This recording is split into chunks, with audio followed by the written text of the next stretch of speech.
لوگ نفسیاتی ڈاکٹروں کے پاس جاتے ہیں، مایوسی ہوتی ہے ڈپریشن میں تو ڈاکٹروں کے پاس جاتے ہیں. علاج تو ہمارے دین میں، علاج تمہارے دین میں. ہوتا اندر غم ہے، ہوتی اندر مایوسی ہے، اور اس کے اثرات اس کے پورے اعصاب پر پڑتے ہیں. اب مایوسی ختم نہ کرو، اندر کا غم کا علاج نہ کرو، اور جسم کا علاج کرتے رہو. وہ وقتی ہوگا، وہ ناپائیدار ہوگا. اس اندر کے غم کو ختم کرو، مایوسی کو ختم کرو، اور وہ تبھی ختم ہوگا جب اس ذات کی پہچان بڑھے گی کہ اس کا دیا ہوا زیادہ ہے جو اس نے لیا ہے، اس کا دیا ہوا اب بھی زیادہ ہے جو اس نے لیا ہے، اور جو لیا ہے وہ بھی کسی حکمت اور مصلحت کی وجہ سے لیا ہے. ماں بھی بچے کو زکام ہو تو بس اوقات زبردستی اس کے ہاتھ کی اسکریم نہیں لے لیتی، برف کا ٹکڑا اسے کھینچ نہیں لیتی، اسے ٹھنڈے پانی سے دور نہیں کر دیتی.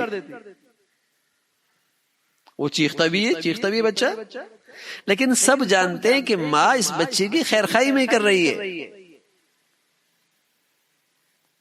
اور اس میں اس بچے کا فائدہ ہے. تو اللہ کریم تو ماؤں سے زیادہ پیار کرتا ہے.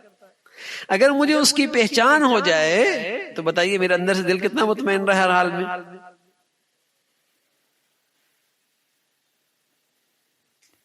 دین میں بڑا مزہ ہے.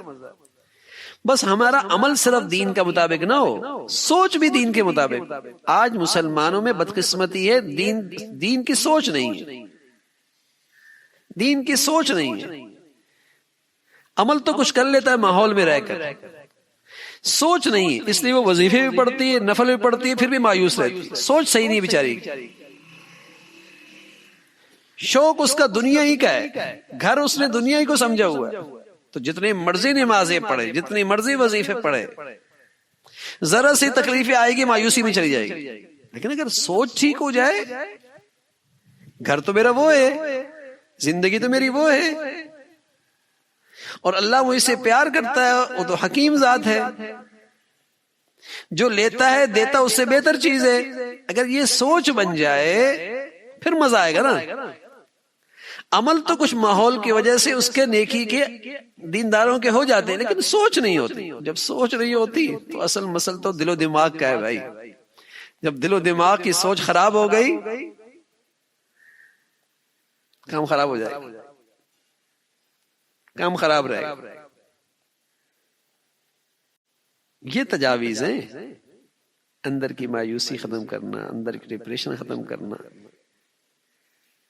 اس کے دل و دماغ کو مطمئن کر دو، اس کی سوچ بدلو.